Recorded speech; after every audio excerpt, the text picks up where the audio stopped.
다시 한번 우리 주 예수님께서 여러분과 나의 모든 것 되시면 이 사실을 믿으면 아멘 합시다.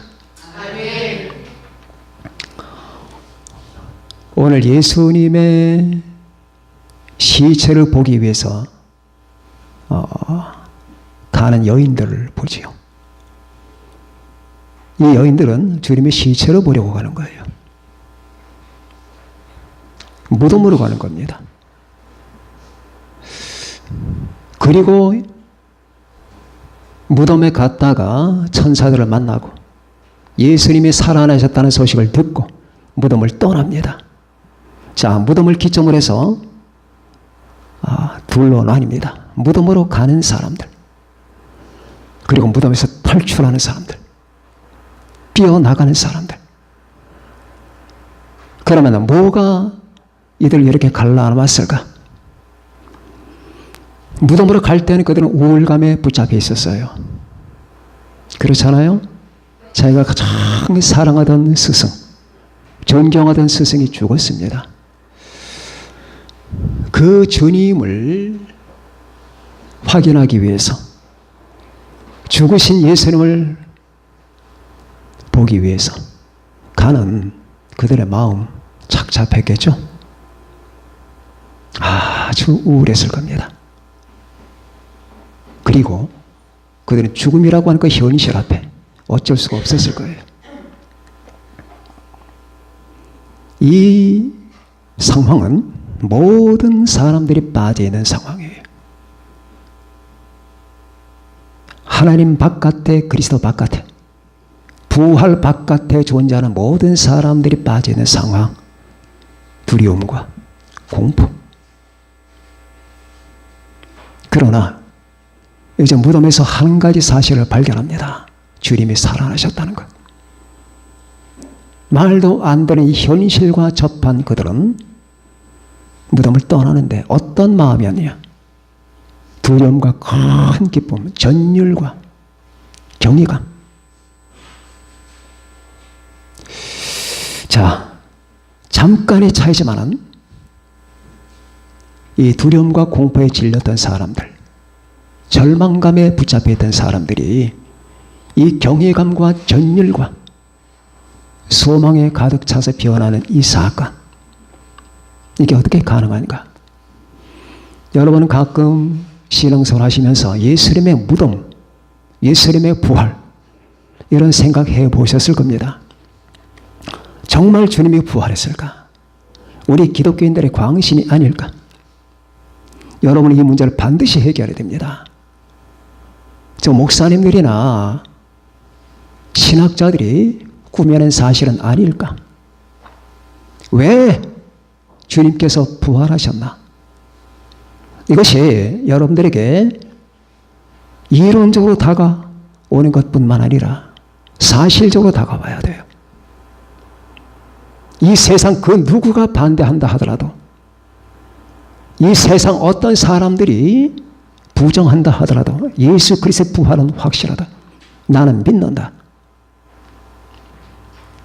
이 사실을 여러분 개개인이 부딪혀야 돼요. 신앙은 개인적 체험이에요. 공동적인 협약이 아니고 개인적인 확신이거든요.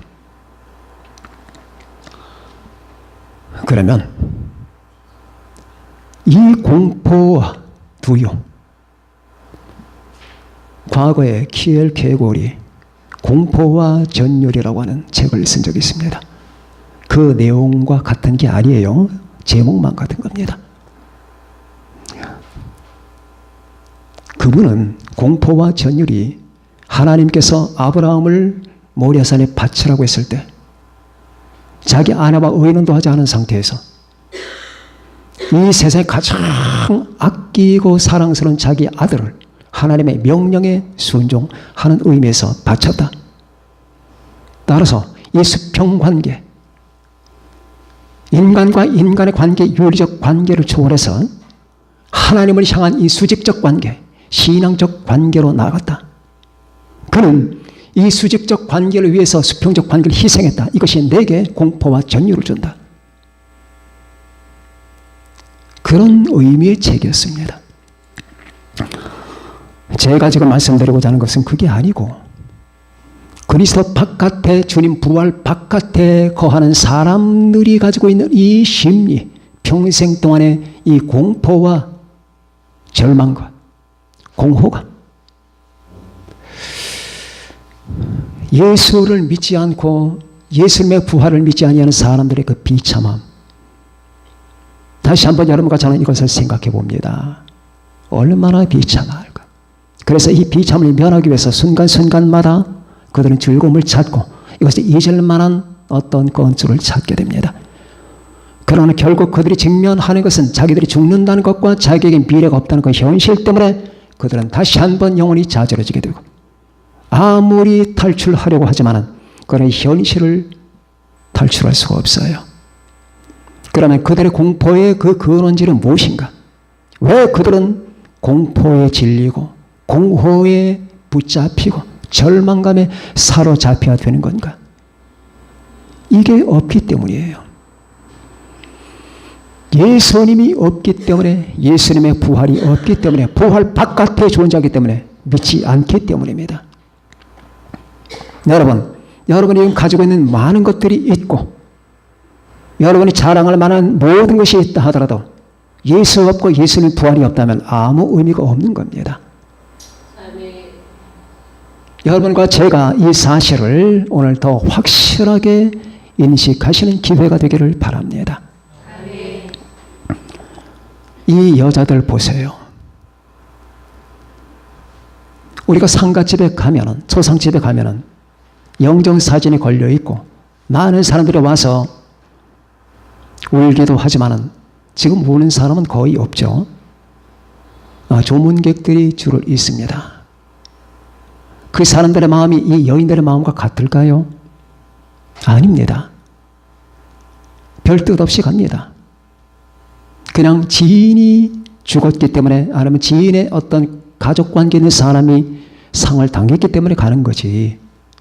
이 여인들의 마음은 그게 아니었어요. 절대적인 사랑과 존경심을 가지고 있던 그분, 자기 삶의 등불이었고 기초가 됐던 그분이 지금 눈에 안 보이는 겁니다.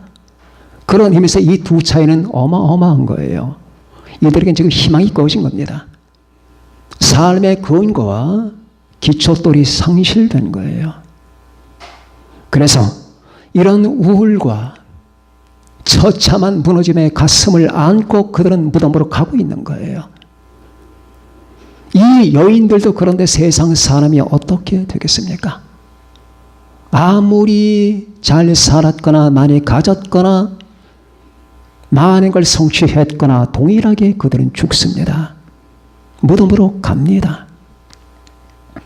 이 사실은 바꿀 수가 없어요. 그렇잖아요? 젊은 사람들은 그걸 잊을 뿐이에요.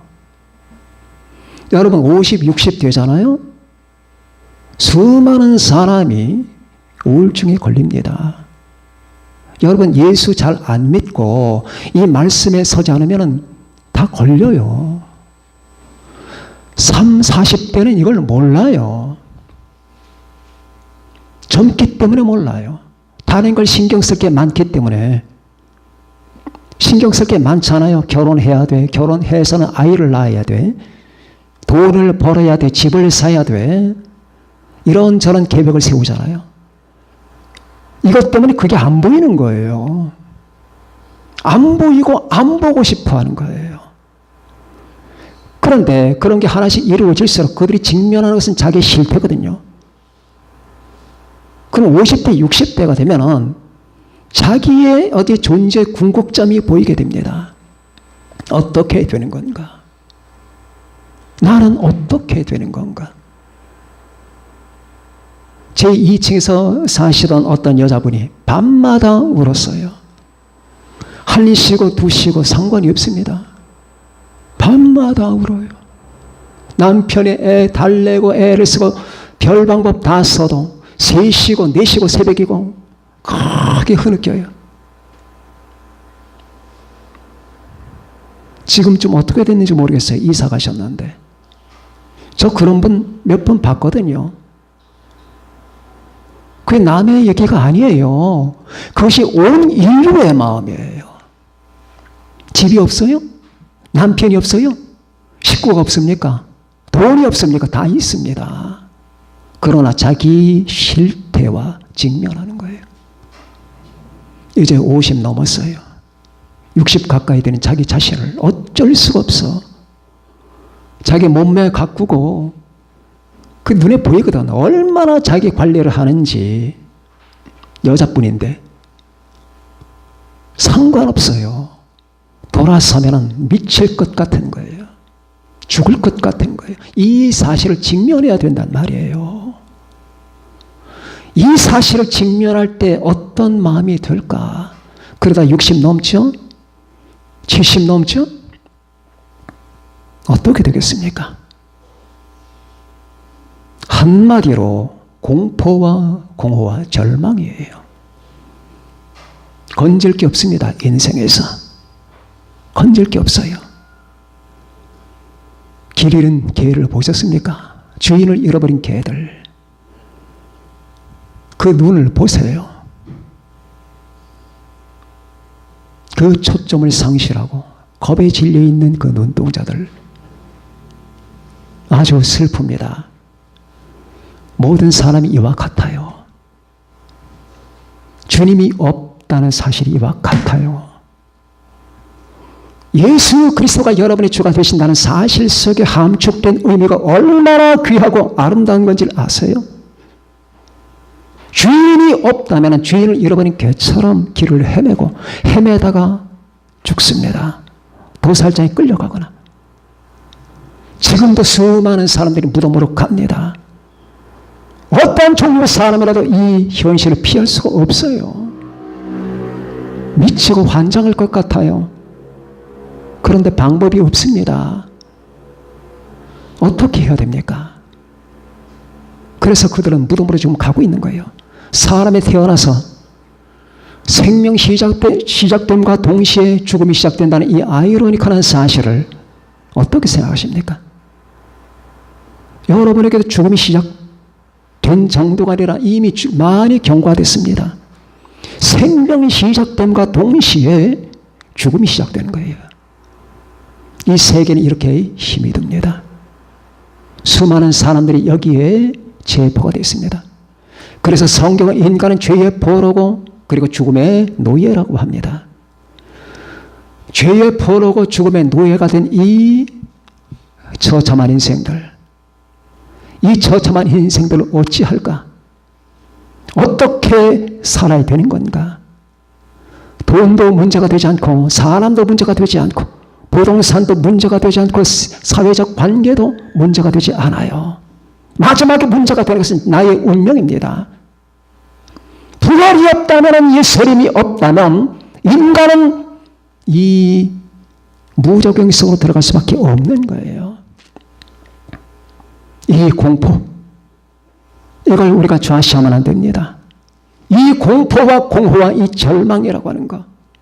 여러분과 제가 지금 배가 고파서 배를 움켜쥐고 있다 하더라도 이 문제가 해결된다면 사실 배고프다는 것과 내가 열악하다는 사실은 큰 문제가 안 되는 거예요. 이 무덤으로 가는 여인들처럼 지금도 수많은 사람들이 이 무덤으로 갑니다. 슬픔과 비참과 공허와 공포를 가지고 갑니다. 그러나 두 번째 무리가 있습니다.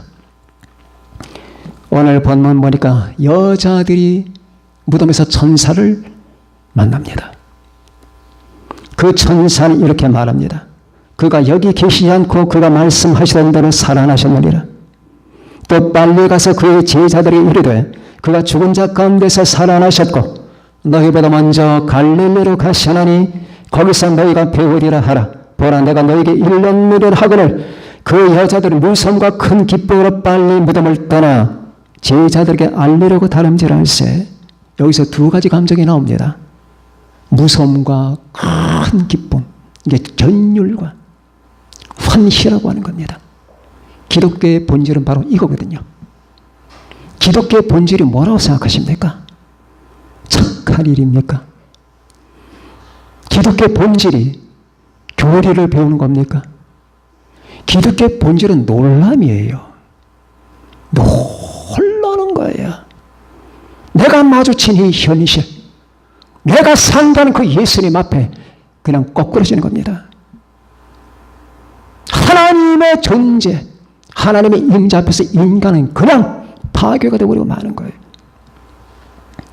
무서움이에요. 부정적 의미에서 무서움이 아니에요.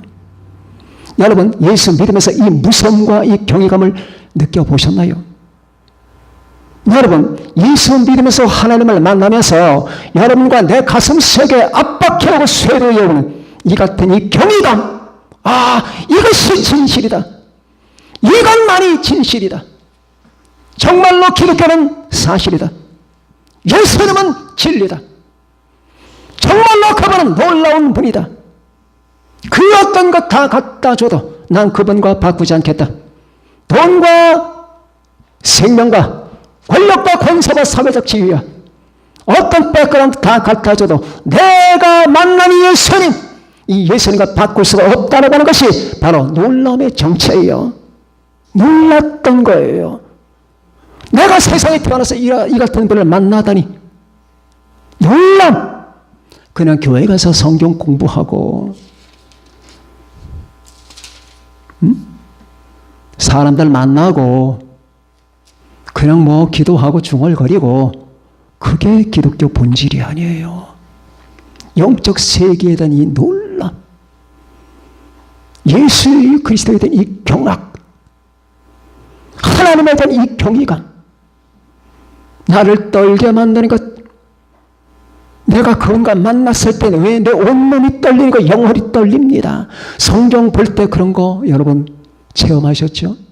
복음서를 볼 때에 마태, 마가, 누가, 요한 볼 때 거기서 나타나는 예수님, 하나님의 영광이 가려있는 육체에 가려있잖아요. 만일에 여러분과 제가 예수님을 존재 그대로 본다면 죽습니다. 근데 예수님은 여러분 하나님의 영광 자기 육체에 가려주셨어요. 그 주님, 그 주님과 그 주님이 살아나셨다는 사실, 그 사실과 여러분과 제가 지금 대면하고 있는 겁니다. 그때 여러분과 저는 바로 이 전율을 갖게 되는 겁니다.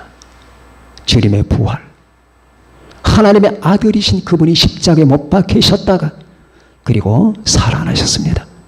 하나님의 아들을 대한 것만 해도 기적인데 그분이 여러분과 나를 위해서 십자가에 죽으셨어요. 그것만도 엄청난 기적인데 그분이 살아나셨습니다. 그러므로 여러분과 제 삶의 판도가 바뀐 거예요. 바뀐 겁니다. 예수님의 부활을 직면한 여러분과 저는 바뀌었어요.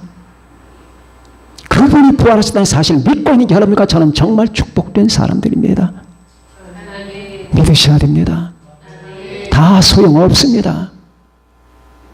예수님을 믿었고 그분을 알았고 내가 그분 안에 거하고 그분은 내 안에 계시고 그분은 나의 머리가 되시고 주님이 되시고 내가 그분의 영광에 참여하게 되고 나는 언젠가 그분이 오실 때 교회를 들어 올리실 때 그분의 들림에 참여하게 되고 내가 이제는 영원히 하나님의 임재 앞에 살아간다는 그 사실, 그 사실이 여러분의 인생의 판도를 바꿔버리고 말았습니다.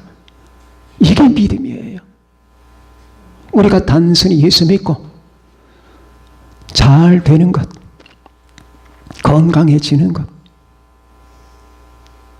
하나님이 날 도와주시는 것, 이것도 필요하겠죠. 그런데 비교를 해봅니다. 그거는요, 하나님이 우리에게 주시고자 하는 것에 콩가루에 불과합니다. 콩가루 붙들고 우리가 늘어지면 안 돼요. 하나님 자체예요. 보세요. 하나님을 보세요. 눈을 들어 보세요. 지금 그분이 내게 주신 선물 때문에 그분을 쳐다볼 생각을 못하는 혹시 그런 처지는 있지 않는 건가? 내 코가 석자나 빠졌고 나는 지금 가난하기 때문에 돈이 있어야 되고 직장이 없기 때문에 직장이 있어야 되고 몸이 약하기 때문에 건강해야 되고 자꾸 그 선물을 보다 보니까 그분이 누군지를 보지를 못해. 그러나 눈을 드세요. 고개를 들어서 하나님을 보라고요. 예수님을 보세요. 부활하신 주님을 보세요. 나는 부활이요 생명이라고 말씀하시는 그분을 보세요. 그분을 보니까 어떻든가요? 할 말이 없습니다. 할 말이. 여기서 나오는 종교적 감정을 우리는 전율이라고 하는 거예요. 경외감. 그래서 기독교의 본질은 경입니다. 전율입니다. 그냥 부흥집회 가서 잠시 은혜 받고 몸을 발발 떨다가 그러는 게 아니에요. 하나님의 진리에 대한 놀라운 마음.